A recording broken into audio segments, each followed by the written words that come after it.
Have you ever noticed how the past keeps returning to your mind, even when your life has already moved forward? You might be sitting quietly, walking outside, or trying to start something new, and suddenly a memory appears, a mistake you regret, a conversation you wish you could change, or a moment that altered the course of your life. Your body remains in the present, but your mind travels back in time. For centuries, Buddhist wisdom has explored this struggle and offers deep insight into why we become stuck in old memories. It teaches that the past is already gone. What keeps the pain alive is our habit of returning to it, replaying it again and again, and carrying it as though it still defines who we are today. Over time, this habit slowly takes away something very valuable: your ability to live fully in the present moment.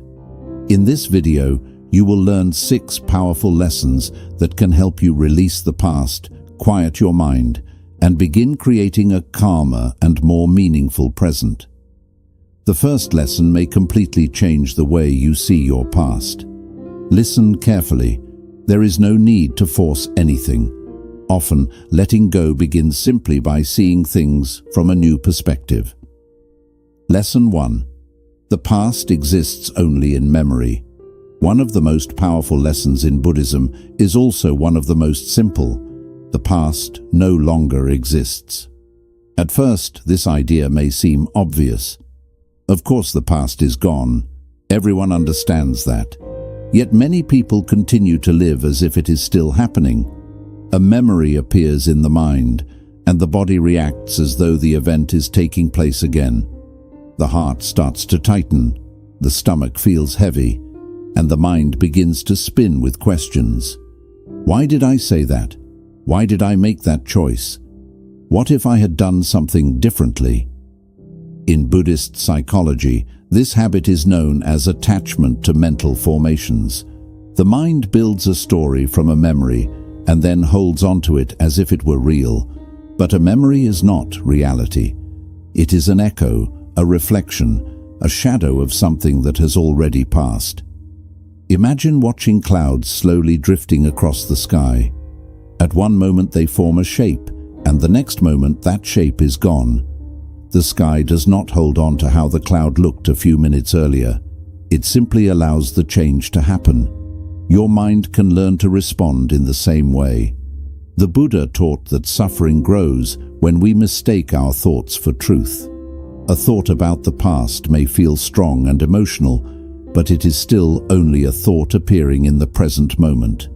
Nothing more, nothing less. When a memory arises, instead of diving into it, try something different.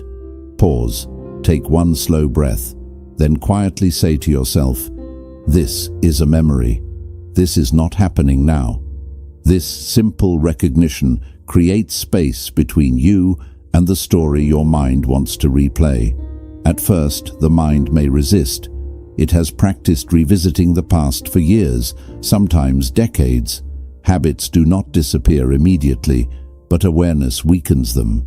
Each time you notice a memory and return to the present moment, you loosen the grip the past has on your identity. Over time, something subtle begins to change. The past stops feeling like a prison. It becomes something else. A teacher, a collection of experiences that shaped you but do not define you. You begin to realize that who you were yesterday is not the same person who is listening to these words right now. Your breath is new. Your body has changed. Your understanding has deepened. Even your thoughts are different. Life is not static. It is constantly unfolding. When you stop treating memories as living realities, you create room for something far more important, the present moment. And the present moment is where your real life is happening right now. Lesson 2. You are not the person who made those mistakes. Many people remain trapped in the past because they believe something painful about themselves. They believe that a mistake they made years ago still defines who they are. Perhaps you said something hurtful. Perhaps you chose the wrong path. Perhaps you trusted someone who broke your heart. Perhaps you failed when you hoped to succeed. Over time, these memories become labels. I am careless. I ruin things.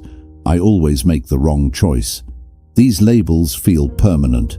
But Buddhist wisdom offers a different perspective. The self you imagine as fixed is actually constantly changing.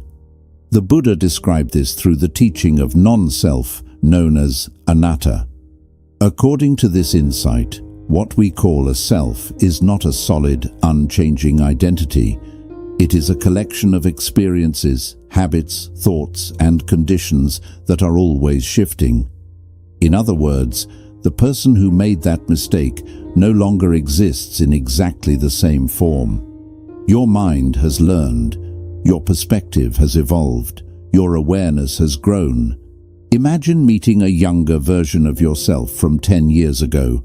That person would think differently, feel differently, see the world differently. You would probably feel compassion for them.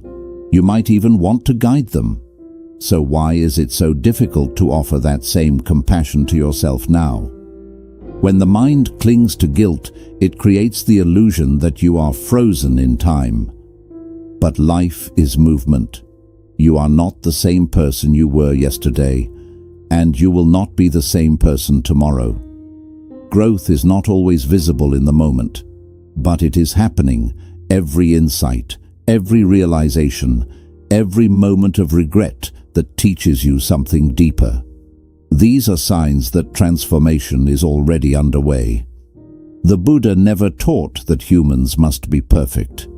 He taught that humans are capable of awakening. Awakening does not come from denying mistakes. It comes from understanding them, learning from them, and then allowing yourself to continue forward. If a mistake appears in your mind today, try responding differently. Instead of saying, "I shouldn't have done that," try saying, "At that time I acted with the understanding I had. Now I see more clearly." This shift may seem small, but it transforms guilt into wisdom. Your past becomes part of your learning, not your identity. And when you stop carrying shame as a permanent label, you free energy that was trapped in self-judgment. That energy becomes available for something much more powerful, building the present. Because the truth is simple, your future is not determined by who you used to be. It is shaped by who you choose to become now. Lesson 3. The mind repeats the past because it seeks control. Have you ever wondered why the mind keeps returning to the same old memories? Even when those memories bring pain, the mind still revisits them. A conversation from years ago, a decision you regret, a moment where things went wrong. It may seem like the mind is punishing you, but in many cases, something else is happening. The mind is searching for control. Buddhist psychology teaches that the mind dislikes uncertainty. It prefers stories where everything makes sense, where every outcome can be explained, where every mistake could somehow be corrected. So it replays the past. Not because the past can be changed, but because the mind imagines that if it analyzes the memory enough, it might finally resolve the discomfort it still carries. Maybe if I had said this instead. Maybe if I had acted sooner. Maybe if I had known better. These thoughts feel productive at first. They give the illusion that you are solving something, but in truth, the mind is simply circling the same event, like someone walking around a locked door, hoping that one more lap will open it. The Buddha observed that much of human suffering comes from this subtle resistance to reality. We struggle not only with what happened, but with the fact that it cannot be undone, and so the mind keeps negotiating with the past. But peace does not arrive through negotiation. It arrives through acceptance. Acceptance does not mean approving of everything that happened. It does not mean saying the past was fair or easy or deserved. Acceptance simply means recognizing that what happened has already happened, and no amount of mental replay can alter it. When this understanding begins to settle, something remarkable occurs. The mind slowly stops searching for control where control is impossible. Instead, it begins to place its attention somewhere much more useful, the present moment. The Buddha often emphasized that the present moment is the only place where real change can occur. The past cannot be edited, the future cannot be guaranteed, but the present is alive. It is responsive. It is full of possibilities that did not exist a moment ago. Each time your mind drifts back into replaying an old situation, try a simple practice. Notice the moment when the memory begins. Notice how the mind starts analyzing. Then gently ask yourself, is this helping me grow? Or is it keeping me stuck? Do not criticize yourself. The mind is only doing what it has learned to do. Instead, redirect your attention to something real and immediate. Your breath, the sensation of your body sitting or standing, the sounds around you. These anchors bring the mind back to where life is actually unfolding. At first, the mind may wander again quickly. That is natural. Returning to the present is not something you do once. It is something you practice repeatedly, like guiding a wandering child back to the path. Over time, the habit changes. The mind begins to understand that clarity is not found by endlessly revisiting yesterday. Clarity comes from meeting today with awareness. And when awareness grows stronger than regret, the past slowly loses its power over you. Not because you erased it, but because you no longer need to live inside it. Lesson 4. Painful memories are teachers, not life sentences. Many people treat painful memories as evidence that something is permanently wrong with them. They look at their past and think, this proves I failed. This proves I am not capable. This proves I ruined things. But Buddhist wisdom invites you to see something different. Every experience in life carries information. Some experiences bring joy, others bring lessons, but both are part of the same process of awakening. In Buddhism, suffering is not meaningless. The Buddha taught that suffering, when understood properly, becomes one of the greatest sources of wisdom. Think about it. The moments that shape us most deeply are rarely the comfortable ones. It is often the moments of confusion, heartbreak, or disappointment that open our eyes. These experiences reveal patterns we could not see before. They show us where our expectations were unrealistic. They show us where attachment caused pain. They show us where we misunderstood ourselves or others. Without these moments, growth would remain shallow. But when the mind clings to regret, it cannot extract the lesson. It only relives the pain. Imagine a traveler who falls while walking a mountain path. The fall teaches the traveler something important about balance and awareness. But if the traveler sits on the ground replaying the fall for the rest of the journey, they never continue forward. The lesson becomes a trap instead of guidance. Your past experiences work the same way. They were not meant to imprison you. They were meant to inform you, to shape your understanding, to refine your awareness. When a painful memory returns, try asking a new question. Instead of asking, "Why did this happen to me?" ask, "What did this experience show me?" Perhaps it showed you the importance of setting boundaries. Perhaps it revealed how deeply you value honesty. Perhaps it helped you recognize the difference between temporary pleasure and lasting peace. Sometimes the lesson is simply humility. Sometimes it is compassion. Sometimes it is the realization that you are stronger than you believed. When you begin to view your past through the lens of learning, the emotional weight of memory changes. The event itself may not disappear, but its meaning transforms. Instead of feeling like a permanent wound, it becomes a chapter in your development. Buddhism often compares life to a flowing river. Water moves continuously forward. Even when the river passes through rough terrain, it does not remain stuck there. It continues. Your life is the same. The experiences you went through are already behind you in the river of time, but their lessons can travel with you. And these lessons can guide you toward wiser choices, deeper relationships, and greater self-understanding. The key is remembering that learning does not require endless replay. You only need to see the lesson clearly once. After that, the mind can release the story. Not because it never mattered, but because it has already given you what it came to teach. And once a lesson is understood, the past no longer needs to hold your attention. Your awareness becomes free again. Free to notice the opportunities in front of you. Free to build something new. Free to live in the present with a clearer heart. Lesson 5. The present moment is where your life is rebuilt. Many people want to leave the past behind, but they often ask the wrong question. They ask, how do I stop thinking about the past? Buddhist wisdom suggests a different question, a more helpful one. Instead of asking how to erase the past, ask yourself, how can I fully enter the present? Because the mind cannot live in two places at the same time. When attention is deeply rooted in the present moment, the past naturally loosens its grip. The Buddha repeatedly emphasized this simple truth. Life only unfolds in the present moment. Not yesterday, not tomorrow, only now. And yet most people spend very little time here. The body moves through the day, working, walking, speaking, but the mind travels somewhere else. It revisits memories. It imagines alternate histories.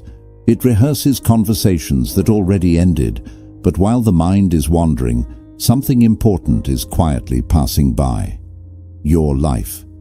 The present moment is not just a neutral point in time. It is the place where your future is quietly being built. Every small action you take today becomes the foundation of tomorrow. Every thought you cultivate shapes the direction of your mind. Every choice, no matter how small, plants a seed. In Buddhism, this principle is known as karma. Karma does not mean fate or punishment. It simply means that actions create consequences. What you repeatedly do becomes the direction of your life. When you spend hours replaying the past, you are unintentionally planting seeds of regret and stagnation. But when you bring your attention to what you are doing now, you begin planting seeds of clarity and movement. This is how the present rebuilds your life. Not through dramatic transformation, but through quiet, consistent awareness. Consider something very simple. The next time you drink water, pause for a moment. Feel the glass in your hand. Notice the coolness. Take one slow sip. Pay attention to the sensation. This small act may seem insignificant, but what you are practicing is presence. You are teaching the mind to return to reality instead of memory. And every time you practice this, the mind becomes slightly less attached to the past. You are strengthening a new habit, the habit of being here. This practice can extend into many parts of your day. When you walk, notice the movement of your feet. When you eat, notice the taste and texture of food. When you speak with someone, listen fully instead of preparing your response. These moments are not ordinary. They are opportunities to rebuild your relationship with life, because the present moment has something the past does not have. Possibility. Right now you can learn something new. Right now you can choose a different response. Right now you can take one small step toward the life you want to create. The past cannot give you this. It can only bring back memories. But the present moment offers movement and possibility. When your mind begins to wander back to old regrets, gently bring it back to the present. Do it with patience, not frustration, like softly steadying a candle flame after a light breeze. With time, something meaningful begins to change. The present moment no longer feels small or ordinary. Instead, it begins to feel rich, alive, and filled with quiet beauty and small opportunities. As your awareness grows stronger in the present, the past slowly moves into its rightful place.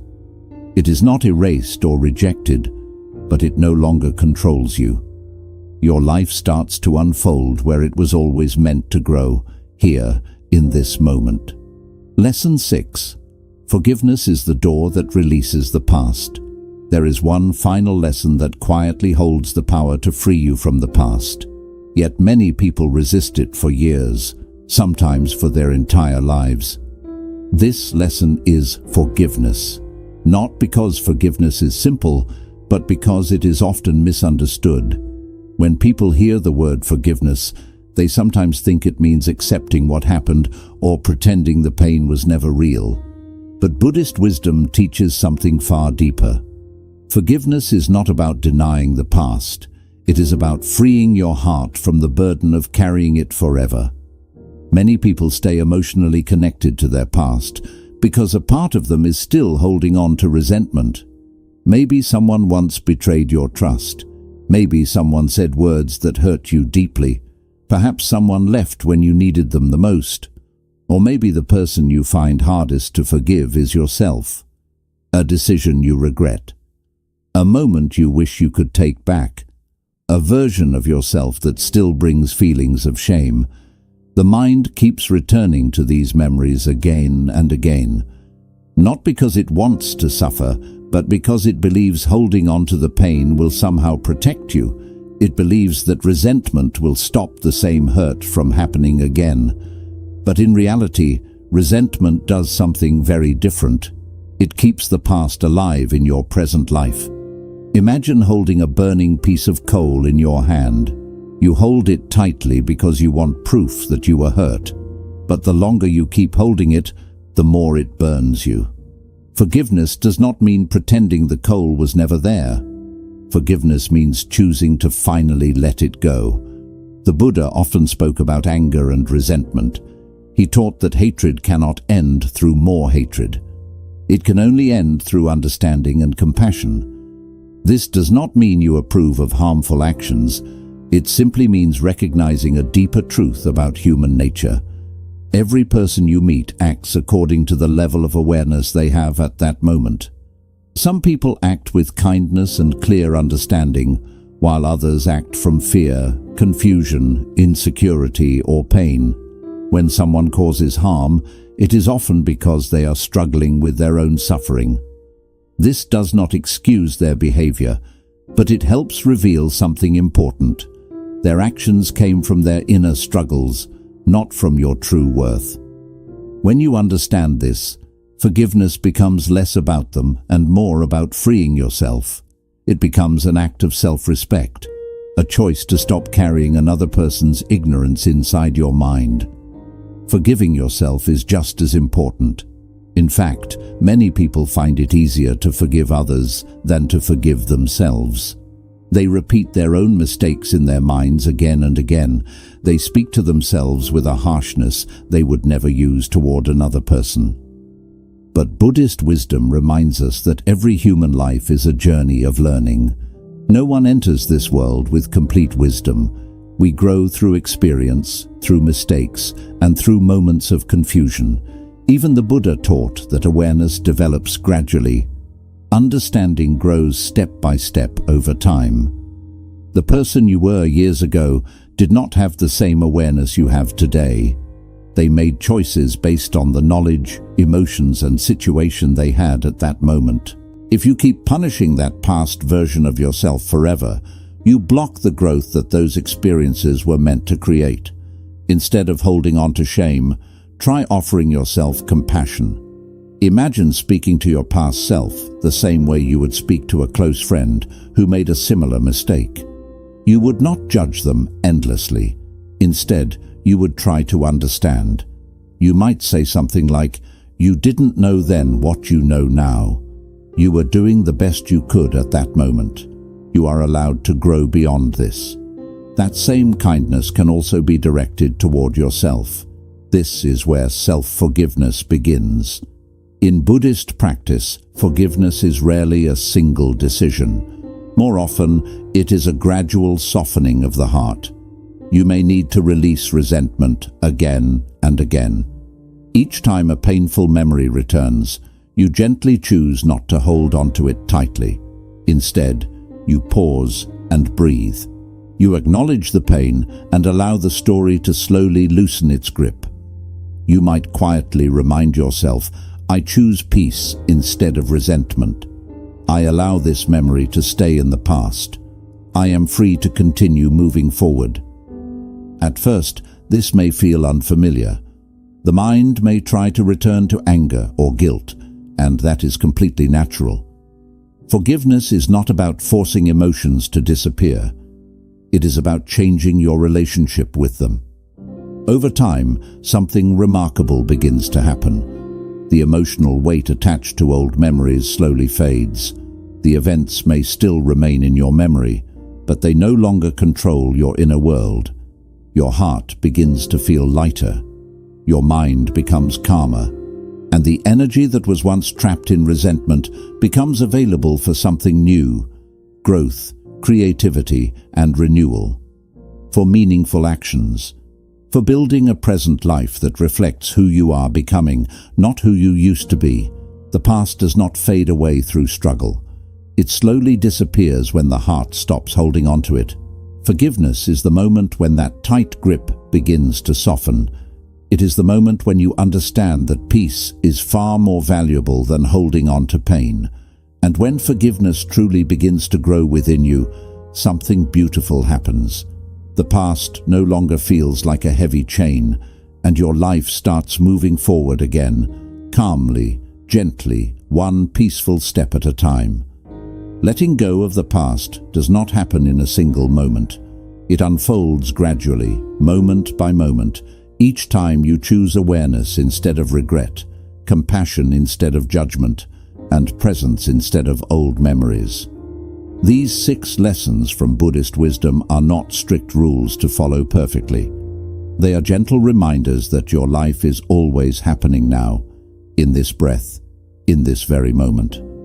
If this reflection helped you feel a little lighter or more at peace, consider subscribing to Buddhism Insight for more calming teachings, mindful living practices, and timeless Buddhist wisdom. Take a slow breath, release what no longer belongs to you, and move forward quietly and patiently into the present life waiting for you.